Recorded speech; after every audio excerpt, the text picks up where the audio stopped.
কোনো বিপদে পড়লে, যে কোনো সমস্যা হোক, যদি আপনার মনে হয় যে দেয়ালে পিঠ থেকে গেছে, কেউ কিছু করতে পারছে না আপনার জন্য, আপনি পরিপূর্ণ ইয়াকিনের সাথে, দৃঢ় বিশ্বাসের সাথে এই 4টা আমল নিয়মিত করবেন।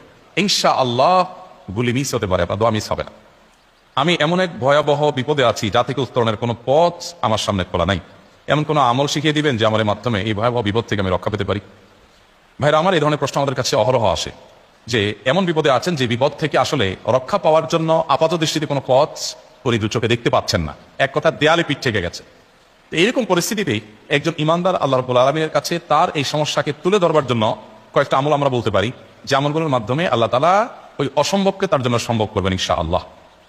এবং এই আমলগুলোর চর্চা আমার জীবনে আমি করে দেখেছি, এগুলোর প্রয়োগ করে দেখেছি, আমলগুলো করে দেখেছি। আলহামদুলিল্লাহ, যেখানে মনে হয়েছে এই সমস্যা বাহ্যিকভাবে সমাধান যোগ্যই না, আল্লাহ তাআলা সেখানটাকে অলৌকিকভাবে সমাধান করে তিনি আমার জীবন বহুবার আমি দেখেছি।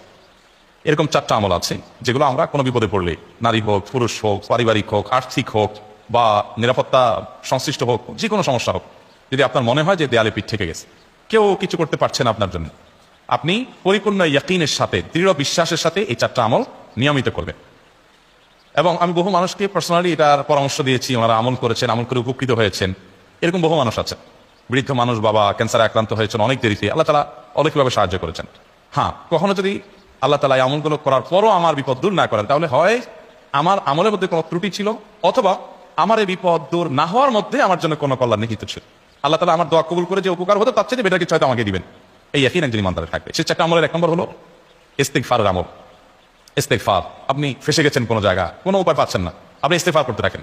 আস্তাগফিরুল্লাহ ওয়া আতুবু ইলাইহি, আস্তাগফিরুল্লাহ ওয়া আতুবু ইলাইহি, আস্তাগফিরুল্লাহ ওয়া আতুবু ইলাইহি, আস্তাগফিরুল্লাহ, আস্তাগফিরুল্লাহ, আস্তাগফিরুল্লাহাল্লাযী লা ইলাহা ইল্লা হুয়াল হাইয়ুল কাইয়্যুম ওয়া আতুবু ইলাইহি ওয়া লা হাওলা ওয়া লা কুওয়াতা ইল্লা বিল্লাহ। اللهم انت ربي لا اله الا انت خلقتني وانا عبدك وانا على عهدك ووعدك ما استطعت اعوذ بك من شر ما صنعت ابو لك بنعمتك علي وابو لك بذنبي فاغفر لي فانه لا يغفر الذنوب الا انت সাইয়্যিদুল ইস্তিগফার। এভাবে যে কোনো ইস্তিগফার করতে থাকেন, আপনি বেশি বেশি করে আল্লাহর কাছে ইস্তিগফার, ক্ষমা প্রার্থনা করতে থাকেন, খুব বেশি আপনার 2 ঠোঁটে অনবরত আপনি চাইতে থাকেন আল্লাহর কাছে ক্ষমা। এই ইস্তিগফার সম্পর্কে নবী করিম সাল্লাল্লাহু আলাইহি ওয়াসাল্লাম বলেছেন, মান লাজিমাল ইস্তিগফার, যে ব্যক্তি ইস্তিগফারকে আঁকড়ে ধরবে, আঁকড়ে ধরা মানে কি, এটা ছাড়বে না, সে করতেই থাকবে অনবরত, টয়লেটে যাওয়ার সময়টা, ঘুমের সময়টা, খাওয়ার সময়টা বাদে, অবসর নামাজের সময়টা বাদে, সারাক্ষণ সে ইস্তিগফার করবে। এরকম যদি কেউ করে, আল্লাহ রাব্বুল আলামিন জাআলাল্লাহু লাহু মিন কুল্লি হাম্মিন ফারাজা ওয়া মিন কুল্লি দাইয়িকিন মাখরাজা, সকল পেরেশানি থেকে, সকল টেনশন থেকে বের হওয়ার পথ আল্লাহ তাআলা অলৌকিকভাবে তার জন্য আবিষ্কার করে দিবেন। এবং আমি আমার জীবনে যেটা বলেছিলাম, বিস্তারিত বলতে চাই না, এরকম পরিস্থিতি আসছে যে চোখের সামনে কোনো আপাতত রক্ষার কোনো পথ আর খোলা নেই, এমন ভয়াবহ বিপদ, ইস্তিগফার করতে করতে এমন ভাবে আল্লাহ তাআলা সাহায্য করেছেন যে এটা কল্পনা করলেও মনে হয়